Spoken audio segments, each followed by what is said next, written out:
தொகுதி பட்டியலை வெளியிடும் எடப்பாடி. நண்பர்களே, அதிமுக தொண்டர்களாக இருந்தீங்க அப்படின்னா மறக்காம நம்ம சேனலை சப்ஸ்கிரைப் பண்ணிட்டு இந்த வீடியோக்கு ஒரு லைக் பண்ணிருங்க.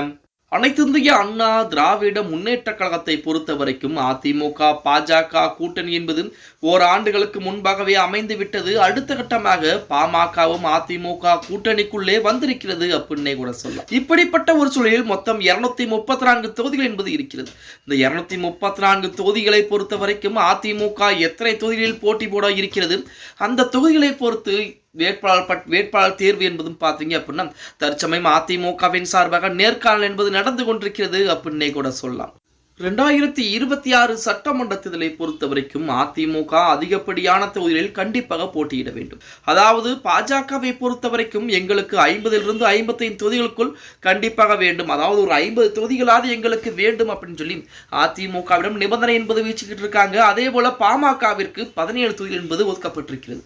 மொத்தமாக இதிலே 67 தொகுதிகள் என்பது ஒதுக்கப்பட்டு விட்டால் 234 தொகுதிகளில் 67 தொகுதிகளை போக இன்னும் கட்சிகள் என்பது இருக்கிறது. அந்த கட்சிகளுக்கு கண்டிப்பாக தொகுதியிலே ஒதுக்கி கொடுக்க வேண்டும். அதாவது எடப்பாடி பழனிசாமியுடைய கணக்கின் அடிப்படையிலே ஒரு 150 தொகுதிகளால் அதிமுகவுடைய வேட்பாளர்கள் போட்டியிட வேண்டும். அதிலே 70 புதுமுக வேட்பாளர்கள், அந்த புதுமுக வேட்பாளர்கள் அதிமுகவிற்கு விசுவாசமாக இருக்கக்கூடிய அந்த வேட்பாளர்களை கண்டிப்பாக அந்த 2026 சட்டமன்ற தேர்தலிலே களம் இறக்க வேண்டும் என எடப்பாடி பழனிசாமி அதற்குரிய வேலைப்பாடுகளையும் மிக தீவிரப்படுத்திக் கொண்டிருக்கிறார். ஆனால் பாஜகவை பொறுத்த வரைக்கும் எங்களுக்கு 50 தொகுதிகள் வேண்டும் அப்படின்னு கேட்கக்கூடிய இந்த சூழல் என்பதுதான் அதிமுகவிற்கு மிகப்பெரிய ஒரு சிக்கலை ஏற்படுத்தி கொண்டிருக்கிறது. அதே போல அமைச்சரவையில் 3 அமைச்சரவை என்பது எங்களுக்கு வேண்டும் என பாஜக கேட்பதாக தகவல் என்பது வெளிவந்து கொண்டிருந்தாலும் இந்த நிலைமை என்பது நீடித்தால் கண்டிப்பாக அது கூட்டணி ஆட்சிகளாகத்தான் மாற்றம் செய்யப்படும் அப்படின்னே கூட சொல்லலாம்.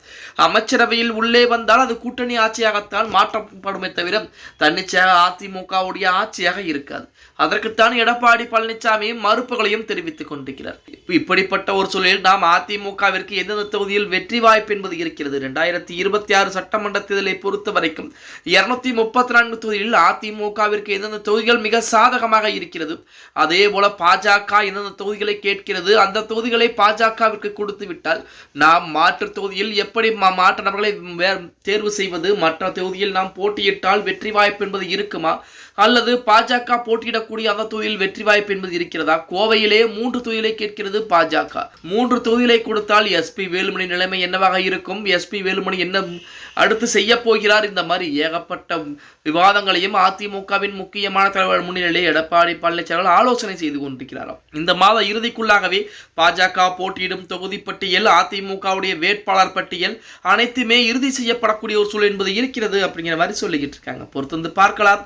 ஓகே गाइस, வீடியோ பிடிச்சிருந்தா மறக்காம லைக் பண்ணிருங்க. அப்படி நம்ம போடக்கூடிய வீடியோ பத்தின கருத்துக்களை கீழே மறக்காம கமெண்ட் பாக்ஸ்ல பதிவு நண்பா.